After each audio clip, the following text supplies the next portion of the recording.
Mesdames et messieurs les journalistes, nous vous remercions d'avoir répondu à notre appel en ce jour dédié au repos et aux activités religieuses pour ceux d'entre vous qui sont des chrétiens.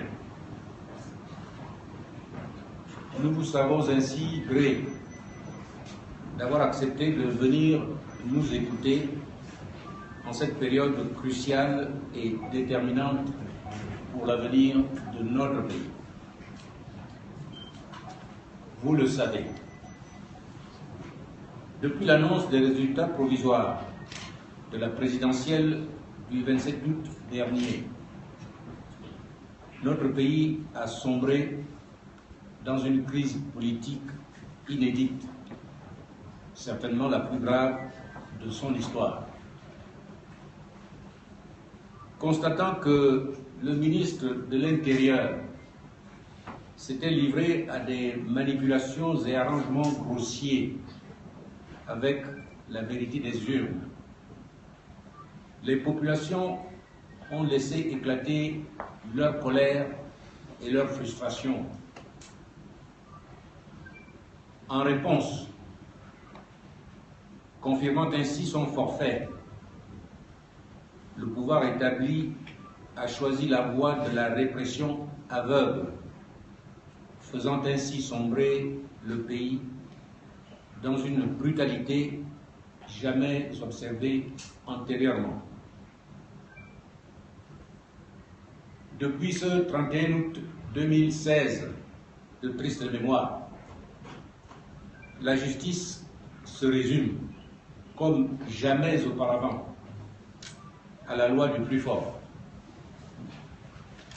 Les forces de défense et de sécurité agissent comme des milices ou des bandes armées, semant la mort et la désolation au sein de la population. Les institutions se comportent comme des supplétifs du Parti démocratique gabonais en se mettant au service exclusif de son candidat, Ali Bongo. Dans ce climat, le Gabon tout entier s'interroge sur son avenir. Mesdames et messieurs les journalistes, nous entendons évoquer devant vous et avec vous le sens et la portée de l'interview accordée le 15 septembre 2016 par la présidente de la Cour constitutionnelle à l'hebdomadaire Jeune Afrique dans son édition électronique. Nous relevons d'abord qu'il n'est pas usuel que des responsables de ce type d'organisme s'épanchent dans la presse, surtout dans une période aussi sensible que celle que nous vivons. Nous voudrions aussi convoquer la Constitution de la République. C'est ce texte qui fixe les principes de notre vivre ensemble, ainsi que l'organisation et le fonctionnement de notre État. C'est aussi lui qui nous met à l'abri de l'arbitraire, garantit à chacun le respect de ses droits et répartit les compétences entre les différentes institutions de la République.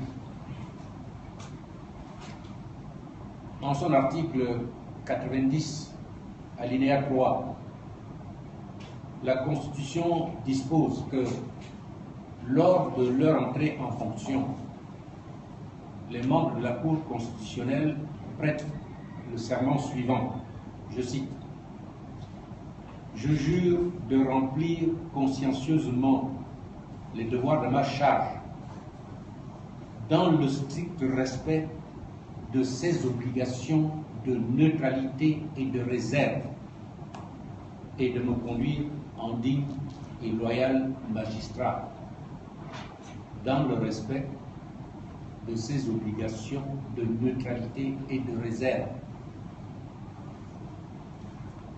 Or, à la lecture de la version électronique de l'hebdomadaire Jeune Afrique, on découvre que, non satisfaite de s'épancher publiquement sur les tenants et les aboutissants du contentieux électoral soumis précisément au jugement de la juridiction qu'elle préside, la présidente de la Cour constitutionnelle fait sien les arguments et les thèses de M. Ali Bongo.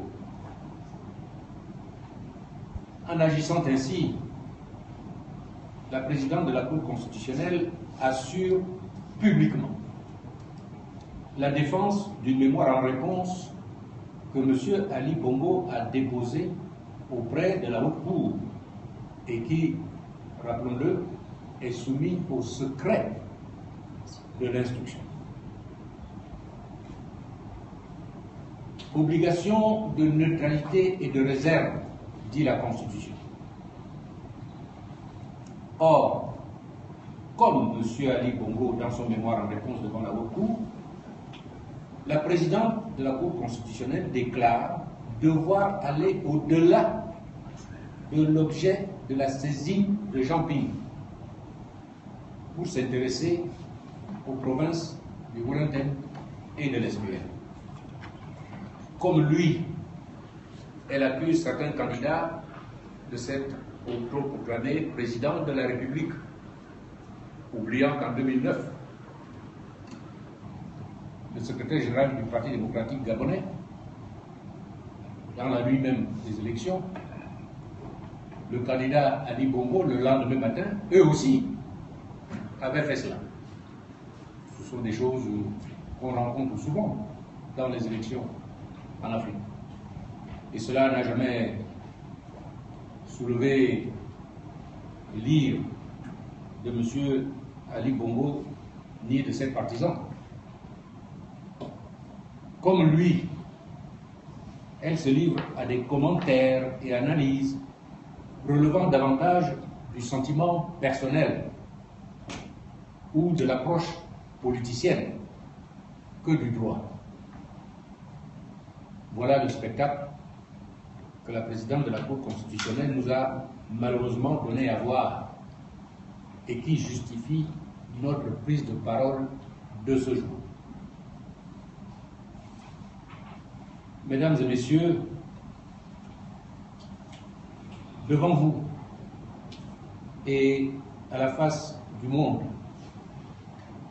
nous tenons à marquer notre étonnement et notre indignation face à cette prise de position de la présidente de la Cour constitutionnelle, affranchie allègrement de son devoir de réserve et de son obligation d'impartialité pour se faire le relais des opinions d'un camp politique. Nous le dénonçons aussi solennellement que nous proclamons qu'elle vient d'en rajouter au climat de défiance et de méfiance qui caractérise les relations entre la Cour constitutionnelle et le peuple gabonais. Pour n'avoir pas respecté son serment et volé au secours d'un camp politique qui refuse, à la face du monde, de se plier au verdict des urnes, quitte à précipiter le pays dans le chaos, la présidente de la Cour constitutionnelle vient de dilapider le reste du crédit que l'on pouvait peut-être encore lui accorder. Elle n'a plus, de ce fait, l'autorité morale requise pour conduire la Cour constitutionnelle dans ce processus si délicat de l'histoire de notre pays.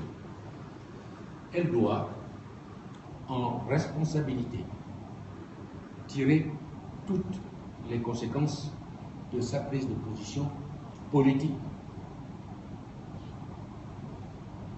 Nous le disons parce que nous ne voulons pas d'une décision politique couverte d'un vague vernis juridique.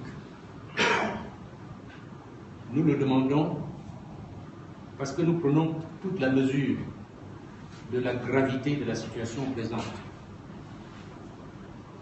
Nous le recommandons parce que nous redoutons les conséquences d'une décision inique sur notre avenir en tant que peuple et en tant que nation. Nous l'affirmons parce que nous entendons ces clameurs qui remontent de nos quartiers, de nos villes, de nos villages, parce que nous prêtons l'oreille à cette colère de nos compatriotes qui grondent et disent leur détermination à faire respecter leur choix, à s'opposer à toute volonté de dévoyer leur vote. Nous rappelons que l'alinéa 2 de l'article 9 de la Constitution, qui, s'agissant de l'élection du président de la République, dispose que l'élection est acquise au candidat qui a obtenu le plus grand nombre de suffrages. Nous lui demandons de s'en tenir à cette prescription constitutionnelle plutôt que de se livrer à des interprétations et analyses du contexte politique et du déroulement de la dernière campagne présidentielle. Il est dans l'intérêt de tous et de la Cour constitutionnelle notamment que son actuel président tire les conséquences de cette interview malheureuse. Nous pensons qu'elle s'est trop éloignée des devoirs de sa charte pour pouvoir garantir la sérénité de la suite de la procédure en cours. C'est pourquoi nous l'invitons à prendre ses responsabilités, à agir en conscience dans l'intérêt de la Cour constitutionnelle, de la République et de la nation. C'est à nos yeux un devoir éthique et moral autant qu'une question de responsabilité devant le peuple gabonais et devant l'histoire. Notre appel à la responsabilité n'est pas fondé sur notre soutien à Jean Ping. Il tient à une conviction profonde, à savoir la légitimité d'une institution et de ses décisions tient autant à la confiance du peuple qu'au respect des règles de droit. Mesdames et messieurs les journalistes, nous avons foi dans le Gabon. Nous aurions aimé qu'il fît l'actualité internationale du fait de ses performances économiques ou de sa gouvernance démocratique et non en raison des errements des dirigeants de ces institutions. Notre seul intérêt est celui du Gabon et de son peuple. Nous n'avons d'autre ambition que de servir notre pays, d'en garantir le rayonnement et d'ouvrir aux jeunes générations des perspectives nouvelles. Nous souhaitons que les responsables d'institutions s'inscrivent également dans ce sillage. C'est pourquoi nous invitons une fois encore la présidente de la Cour constitutionnelle à prendre toute la mesure du contenu de son interview et à agir dans le sens de la défense de l'intérêt général. Ayant dit cela, mesdames et messieurs les journalistes, vous ne trouverez pas ce que je m'apprête à dire dans le texte, mais je vous prie d'y prêter attention. Ayant dit cela, je voudrais faire ressortir très solennellement que le Gabon se trouve plongé dans une crise politique gravissime. Cette crise politique met le pays en très grand danger. Dans une situation comme celle-là, nous devons tous, les uns et les autres, nous poser la question de savoir que pouvons-nous faire pour que notre pays sorte de l'ornière et n'aille pas dans le mur. C'est la question que tous nous devons nous poser. Et je le redis ici, depuis que les hommes sont sur terre, ils n'ont rien inventé d'autre pour résoudre les conflits qui peuvent surgir entre eux que de se parler. Dans une situation comme celle que nous vivons, il appartient à celui qui est encore en charge du dessein du Gabon, officiellement, de prendre des initiatives, de mesurer la responsabilité qui est la sienne face à son pays, face à l'histoire. Il nous appartient à tous, je dis bien à tous, les Gabonais, la classe politique de tous les bords politiques, de placer en point de mire le pays, le Gabon, de nous interroger sur les moyens qui peuvent être mis en œuvre, de faire preuve d'imagination, d'inventivité et de faire en sorte que des perspectives nouvelles puissent s'offrir à notre pays et spécialement à sa jeunesse qui en est le fer de lance. Ces dernières paroles que je viens de prononcer, je considère qu'elles sont plus importantes que l'allocution que je vous ai lue et que vous avez enregistrée ou qui vous sera distribuée. Je le répète une fois de plus, il est regrettable, éminemment regrettable, que la présidente de la Cour constitutionnelle, dans la situation que nous connaissons, alors que la Cour est précisément saisie d'un dossier difficile, assurément, délicat, sensible, très sensible, il est éminemment regrettable qu'elle ait choisi précisément ce moment-là pour épouser les thèses d'un camp. C'est éminemment regrettable. Mais cette interview, je préfère à la limite la négliger pour retenir les propos finaux que je viens de tenir devant vous. Le Gabon est dans nos mains. Le Gabon est dans nos mains, avec ses difficultés, avec ses problèmes, avec ses risques. Bien sûr, les étrangers pourront venir nous donner qui est un conseil, qui est un appui, lesquels conseils et appuis sont forcément marqués du sceau de leurs intérêts.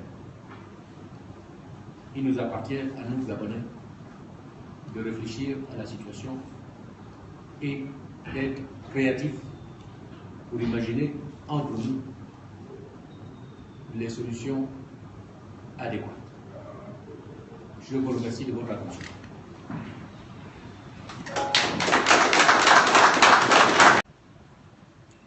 Nous relevons d'abord qu'il n'est pas usuel que des responsables de ce type d'organisme s'épanchent dans la presse, surtout dans une période aussi sensible que celle que nous vivons. Nous voudrions aussi convoquer la Constitution de la République. C'est ce texte qui fixe les principes de notre vivre ensemble, ainsi que l'organisation et le fonctionnement de notre État. C'est aussi lui qui nous met à l'abri de l'arbitraire, garantit à chacun le respect de ses droits et répartit les compétences entre les différentes institutions de la République. En son article 90, alinéa 3, la Constitution dispose que lors de leur entrée en fonction, les membres de la Cour constitutionnelle prêtent le serment suivant, je cite: « Je jure de remplir consciencieusement les devoirs de ma charge dans le strict respect de ses obligations de neutralité et de réserve et de me conduire en digne et loyal magistrat dans le respect de ses obligations de neutralité et de réserve. » Or, à la lecture de la version électronique de l'hebdomadaire Jeune Afrique, on découvre que, non satisfaite de s'épancher publiquement sur les tenants et les aboutissants du contentieux électoral soumis précisément au jugement de la juridiction qu'elle préside, la présidente de la Cour constitutionnelle fait sien les arguments et les thèses de M. Ali Bongo. En agissant ainsi, la présidente de la Cour constitutionnelle assure publiquement la défense d'une mémoire en réponse que M. Ali Bongo a déposée auprès de la Haute Cour et qui, rappelons-le, est soumis au secret de l'instruction. Obligation de neutralité et de réserve, dit la Constitution. Or, comme M. Ali Bongo, dans son mémoire en réponse devant la Haute Cour, la présidente de la Cour constitutionnelle déclare devoir aller au-delà. Mesdames et messieurs les journalistes, nous vous remercions d'avoir répondu à notre appel en ce jour dédié au repos et aux activités religieuses pour ceux d'entre vous qui sont des chrétiens. Nous vous savons ainsi gré d'avoir accepté de venir nous écouter en cette période cruciale et déterminante pour l'avenir de notre pays. Vous le savez, depuis l'annonce des résultats provisoires de la présidentielle du 27 août dernier, notre pays a sombré dans une crise politique inédite, certainement la plus grave de son histoire. Constatant que le ministre de l'Intérieur s'était livré à des manipulations et arrangements grossiers avec la vérité des urnes, les populations ont laissé éclater leur colère et leur frustration. En réponse, confirmant ainsi son forfait, le pouvoir établi a choisi la voie de la répression aveugle, faisant ainsi sombrer le pays dans une brutalité jamais observée antérieurement. Depuis ce 31 août 2016, de triste mémoire, La justice se résume, comme jamais auparavant, à la loi du plus fort. Les forces de défense et de sécurité agissent comme des milices ou des bandes armées, semant la mort et la désolation au sein de la population. Les institutions se comportent comme des supplétifs du Parti démocratique gabonais en se mettant au service exclusif de son candidat, Ali Bongo. Dans ce climat, le Gabon tout entier s'interroge sur son avenir. Mesdames et messieurs les journalistes, nous entendons évoquer devant vous et avec vous le sens et la portée de l'interview accordée le 15 septembre 2016 par la présidente de la Cour constitutionnelle à l'hebdomadaire Jeune Afrique dans son édition électronique. Notre soutien à Jean Ping. Il tient à une conviction profonde, à savoir la légitimité d'une institution et de ses décisions tient autant à la confiance du peuple qu'au respect des règles de droit. Mesdames et messieurs les journalistes, nous avons foi dans le Gabon. Nous aurions aimé qu'il fît l'actualité internationale du fait de ses performances économiques ou de sa gouvernance démocratique et non en raison des errements des dirigeants de ces institutions. Notre seul intérêt est celui du Gabon et de son peuple. Nous n'avons d'autre ambition que de servir notre pays, d'en garantir le rayonnement et d'ouvrir aux jeunes générations des perspectives nouvelles. Nous souhaitons que les responsables d'institutions s'inscrivent également dans ce sillage. C'est pourquoi nous invitons une fois encore la présidente de la Cour constitutionnelle à prendre toute la mesure du contenu de son interview et à agir dans le sens de la défense de l'intérêt général. Ayant dit cela, mesdames et messieurs les journalistes,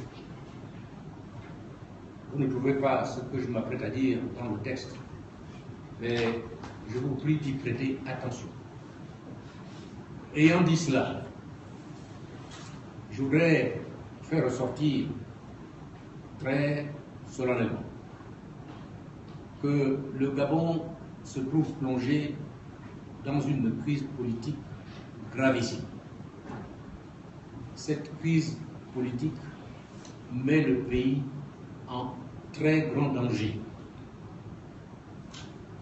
Dans une situation comme celle-là, nous devons tous, les uns et les autres, nous poser la question de savoir que pouvons-nous faire pour que notre pays sorte de l'ornière et n'aille pas dans le mur. C'est la question que tous nous devons nous poser. Et je le redis ici, depuis que les hommes sont sur terre, ils n'ont rien inventé d'autre pour résoudre les conflits qui peuvent surgir entre eux que de se parler. Dans une situation comme celle que nous vivons, conséquence de sa prise de position politique. Nous le disons parce que nous ne voulons pas d'une décision politique couverte d'un vague vernis juridique. Nous le demandons parce que nous prenons toute la mesure de la gravité de la situation présente. nous le recommandons parce que nous redoutons les conséquences d'une décision inique sur notre avenir en tant que peuple et en tant que nation. Nous l'affirmons parce que nous entendons ces clameurs qui remontent de nos quartiers, de nos villes, de nos villages, parce que nous prêtons l'oreille à cette colère de nos compatriotes qui grondent et disent leur détermination à faire respecter leur choix, à s'opposer à toute volonté de dévoyer leur vote. Nous rappelons que l'alinéa 2 de l'article 9 de la Constitution, qui, s'agissant de l'élection du président de la République, dispose que l'élection est acquise au candidat qui a obtenu le plus grand nombre de suffrages. Nous lui demandons de s'en tenir à cette prescription constitutionnelle plutôt que de se livrer à des interprétations et analyses du contexte politique et du déroulement de la dernière campagne présidentielle. Il est dans l'intérêt de tous et de la Cour constitutionnelle notamment que son actuel président tire les conséquences de cette interview malheureuse. Nous pensons qu'elle s'est trop éloignée des devoirs de sa charte pour pouvoir garantir la sérénité de la suite de la procédure en cours. C'est pourquoi nous l'invitons à prendre ses responsabilités, à agir en conscience dans l'intérêt de la Cour constitutionnelle, de la République et de la nation. C'est à nos yeux un devoir éthique et moral autant qu'une question de responsabilité devant le peuple gabonais et devant l'histoire. Notre appel à la responsabilité n'est pas fondé sur l'objet de la saisine de Jean Ping pour s'intéresser aux provinces du Wellington et de l'SPR. Comme lui, elle accuse certains candidats de s'être autoproclamé président de la République, oubliant qu'en 2009, le secrétaire général du Parti démocratique gabonais, dans la nuit même des élections, le candidat Ali Bongo, le lendemain matin, eux aussi, avaient fait cela.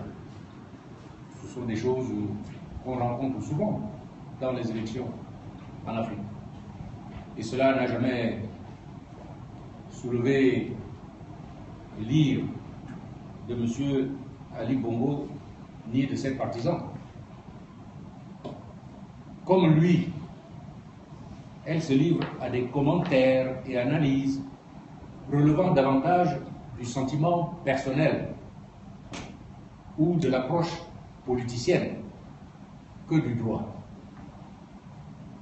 Voilà le spectacle que la présidente de la Cour constitutionnelle nous a malheureusement donné à voir et qui justifie notre prise de parole de ce jour.